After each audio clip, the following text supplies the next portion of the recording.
I thought Tony was a brilliant actor in films like The Sweet Smell of Success, Trapeze, The Boston Strangler, and, of course, he showed his comedic skills in Some Like It Hot, in which he based his English accent on Cary Grant. Incidentally, when director Billy Wilder later told Cary, he said, "But I don't talk like that," in exactly the same way in which Tony had taken him off. Tony had worked with an impressive roster of directors, and while he rarely spoke ill of anyone, he did tell me he had a tough time on Spartacus with director Stanley Kubrick.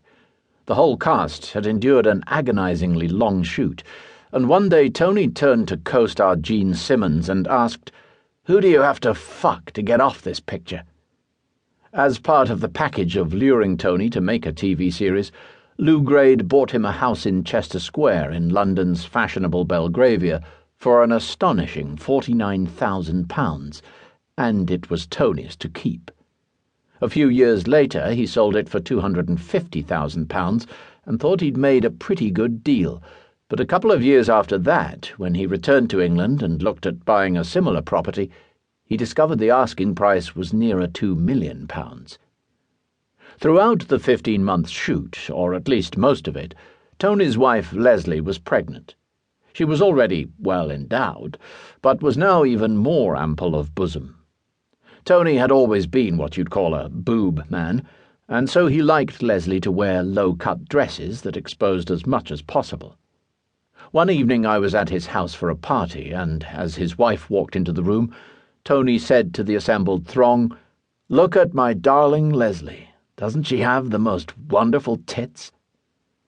In between setups one day on set, Tony said, "Dear sweet Roger, Burt Lancaster once told me that if you're in your dressing room at the studio with a young lady and your wife should walk in, continue with what you're doing, and when you get home, deny it and say, 'But they have people who look like me.'" I was never tempted into such a situation, though a year or two later I found myself filming in South Africa, and in one scene my character was to bed a rather attractive young lady in her apartment, demonstrating his Bond-like masculinity, no doubt, and in a very thick Afrikaans accent the young actress said to me, "I really wish there weren't all these people around," referring, of course, to the crew. "Oh, why?" I asked innocently. "Because I could show you a really good time." I thought about Tony's words for a split second, but that thought soon turned to my then Italian wife, who was sitting downstairs and who knew my stunt double was off that day. The Persuaders was scheduled for a 12-month shoot, but ended up taking 15. You see, not only did Tony like to wander off script and improvise on occasions, meaning we found ourselves taking a little longer to shoot a particular sequence, he had a total aversion to overtime.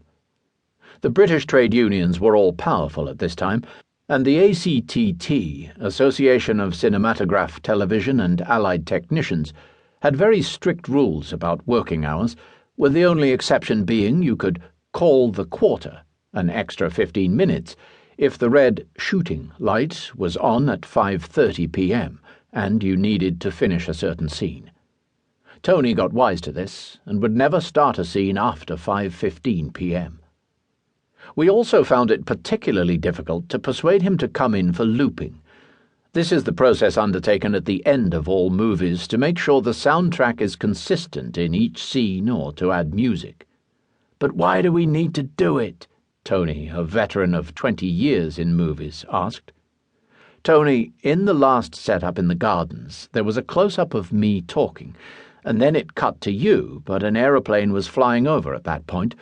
So when we edit it together, it'll go from no background noise on me to noise on you to no noise on me again.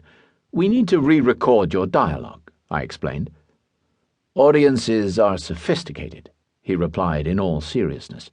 "They understand these things." Knowing he didn't want to stay back after 5:30 p.m., when it was usual to loop any such scenes, I suggested we might do it during our lunchtime for half an hour. Okay, he conceded, "but I want champagne and smoked salmon in the theatre." The next day he arrived at the theatre in Pinewood, and a few moments later Johnny Goodman, our associate producer,